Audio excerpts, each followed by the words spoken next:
কিন্তু ନିଶ୍ୱାସ ଚାଲିଥିଲା। ଯେତେବେଳେ ମୁଁ ଆଖି ଖୋଲି ଦୁନିଆ ଦେଖିଲି, ଜୀବନରେ ପ୍ରଥମ ଥର ମୁଁ କାନ୍ଦ ଦେଖି ମୋ ମା ହସିଥିଲା। ମୋ ହାତ ଧରି ସେ ମୋତେ ଚାଲିବା ଶିଖାଇଲା। ଆଉ ତାରି କୋଳରେ ସତେ ଯେମିତି ସରଗର ସବୁ ସୁଖ ମିଳିଯାଉଥିଲା।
ସୁଅରେ ହଜିଯାଏ ସେ ପିଲାଦିନ। ମୁଁ ବଡ଼ ହେଲି, ନିଜ ଗୋଡ଼ରେ ନିଜେ ଠିଆ ହେଲି। ଟଙ୍କା କେଇଟା ପାଇଁ କେବଳ ମୋ ଗାଁ ନୁହେଁ, ମୋ ମାଠୁ ବି ଅନେକ ଦୂରକୁ ଚାଲିଗଲି। ହଁ, ଅନେକ ଦୂରକୁ ଚାଲିଗଲି।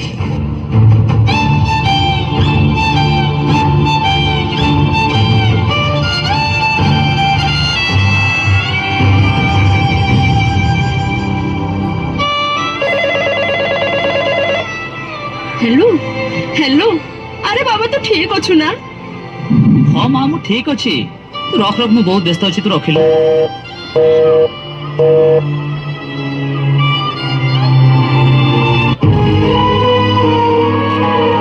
नुआ जगह और नुआ जीवन साथी पाई मो मार से स्नेह ममतार बंधन एवं तार प्रत्येकटी कथा मो मन में विरक्ति भाव सृष्टि करुला। तार से गेल आकट आज मो मूल्य ही नथिला। बड़ हो जाइथिली ना, टंका भी रोजगार करुଥିଲି। भाबुଥିଲି मार बा कौन आवश्यकता रही। एवं मु ता उपरे आंगुठी उठाइबा आरंभ करदेली। छोट छोट कथार दोष दे दूर जावाक लगिली।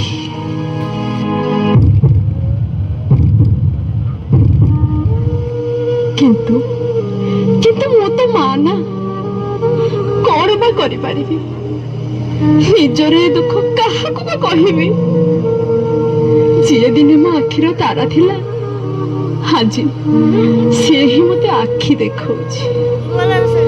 जहाकू दिने मु कथा कहिबा सिखैथिले, आज से ही मते चुप रहिबाकू बाध्य करूछि। नाना बाया गीत गाई जहाकू दिने मु सोई दउथिली, आज से ही मन आखिर निद हो जाई। जहाकू दिने मु हिसाब सिखैथिले, आज से ही मो ठीक भूल रो हिसाब करूछि। जहा पाई जीवन रो सब खुशी भूली गली, आज से ही मोर शेष समय दुख दे चली। किंतु कौन बा करिबी? मु तो जड़े मां ना।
ଜଣାପଡ଼େ କିଏ ନିଜର ଆଉ କିଏ ନାମକୁ ମାତ୍ର। ଠିକ୍ ଏମିତି ଏକ ମୋଡ଼ ମୋ ଜୀବନରେ ବି ଆସିଥିଲା। ଏ ନୂଆ ସହର ମତେ ଖିନଭିନ କରିବାକୁ ଲାଗିଲା। ବିନା ଦୋଷରେ ଚାକିରି ଚାଲିଗଲା। ପାଖରେ ପଇସା ସରିଯିବାରୁ ଜୀବନ ସାଥୀ ବି ପର କରିଦେଲା। ଜୀବନର ଚଲାପଥରେ ସମ୍ପୂର୍ଣ୍ଣ ଏକା ହୋଇଯିବା ପରେ ମୋ ମା କଥା ହିଁ ମନେ ପଡ଼ିଲା। ମୋ ମାର ସେ ନିଃସ୍ୱାର୍ଥପର ଭଲ ପାଇବା ଆଉ ଅତୁଳନୀୟ ତ୍ୟାଗ ଆଖି ଆଗରେ ନାଚି ଉଠିଲା। ହେଲେ ଘରକୁ ଫେରି ଦେଖେ ତ, ମା ମା ଏ ମା ମା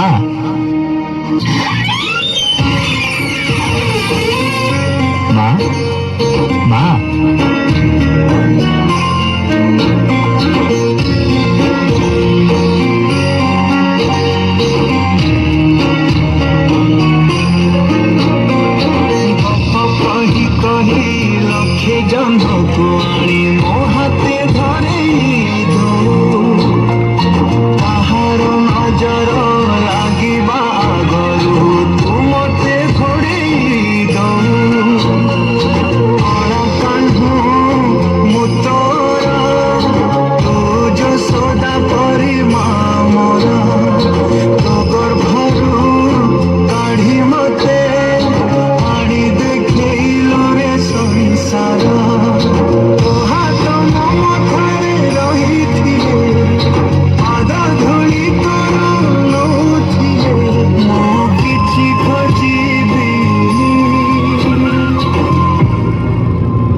ସତରେ ଲୋ ମା, ପାଖରେ ଥିବା ବେଳେ ତୋର ସେ ତ୍ୟାଗ ଆଉ ଭଲ ପାଇବାକୁ କେବେ ଅନୁଭବ କରିପାରିଲିନି।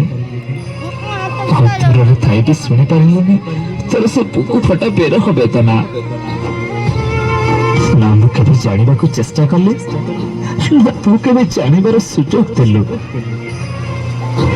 ତୋର ମୋ ମା ନିଜର ସବୁ ଖୁସି ଆଉ ସବୁ ସୁଖକୁ ଜଳାଞ୍ଜଳି ଦେଇ ମୋ ଜୀବନରେ ପୂର୍ଣ୍ଣତା ଆଣିଦେଲୁ। ନିଜେ କଣ୍ଟକିତ ପଥକୁ ଆଦରି ନେଇ ମୋ ଚଲା ପଥକୁ କୁସୁମିତ କରିଦେଲୁ। ଆଉ ଶେଷରେ ତ ସ୍ନେହ ପ୍ରେମ ବିନା ବଞ୍ଚିବାକୁ ମତେ ଏକା ଛାଡ଼ିଦେଲୁ।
ମତେ କ୍ଷମା କରିଦେବୁ ଲୋ ମା, କ୍ଷମା କରିଦେବୁ।